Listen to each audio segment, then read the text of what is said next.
জোর করে খাওয়ানো হচ্ছে একটি ছাগলকে, উদ্দেশ্য কৃত্রিমভাবে ওজন বাড়িয়ে বেশি দামে বিক্রি করা। এমন ভিডিও সামাজিক যোগাযোগ মাধ্যমে ছড়িয়ে পড়তেই শুরু হয় তীব্র আলোচনা সমালোচনা। প্রশ্ন উঠছে, লাভের আশায় অসাধু ব্যবসায়ীরা কতটা অমানবিক হতে পারে।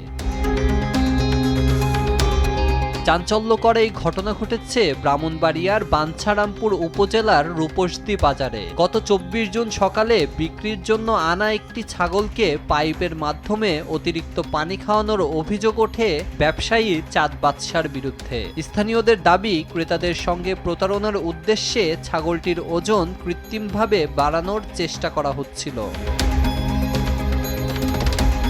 ভাইরাল ভিডিওতে দেখা যায় একজন ব্যক্তি দুই পায়ের মাঝে ছাগলটির মাথা চেপে ধরে রেখেছেন, আরেকজন পাইপের মাধ্যমে জোর করে পানি খাওয়াচ্ছেন। স্থানীয়রা অভিযুক্তদের দৃষ্টান্তমূলক শাস্তির দাবি জানিয়েছেন।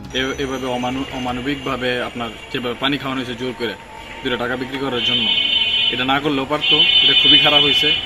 এটা একটা মানুষের হইলে মানুষ কথা বলতে পারতো, কিন্তু বোবা প্রাণী হয়তো বা সে কথা বলতে পারে নাই, কিন্তু এটা খুবই খারাপ হয়েছে। প্রশাসনের কাছে আমার আকুল আবেদন থাকবে, যিনি এই কাজটি করেছেন তাকে যেন খুঁজে বের করে প্রয়োজনীয় আইনানুগ ব্যবস্থা গ্রহণ করেন। খুবই মর্মাহত এই জিনিসটা দেখে। আমরা চাই এই প্রশাসন এদিকে দৃষ্টি দিতে এবং দৃষ্টান্তমূলক শাস্তির ব্যবস্থা করতে।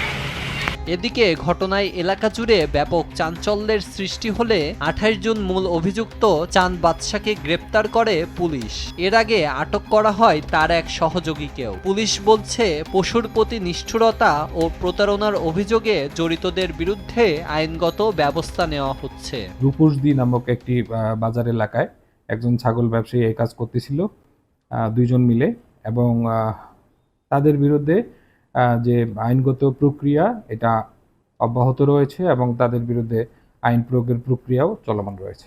ভবিষ্যতে যাতে এইরকম কোনো নিশ্চয়তার মাধ্যমে নিজেদের পার্সোনাল গেইন বা ব্যবসায়িক লাভের জন্য যাতে এরকম কোনো নিষ্ঠুরতা না করে, এ ব্যাপারে আমরা আইনশৃঙ্খলা বাহিনীর পক্ষ থেকে আহ্বান জানাবো এবং যেটি আমাদের নজরে এসে তার বিরুদ্ধে আমরা আইন। ভাইরাল ভিডিওতে শুধু পশুর প্রতি নিষ্ঠুরতার চিত্রই উঠে আসেনি, বরং প্রকাশ পেয়েছে অসাধু ব্যবসায়ীদের প্রতারণার কৌশলও। আইন প্রয়োগের পাশাপাশি জনসচেতনতা বাড়াতে পারলেই এমন অনৈতিক কর্মকাণ্ড অনেকাংশেই রোধ করা সম্ভব বলে মন্তব্য সংশ্লিষ্টদের।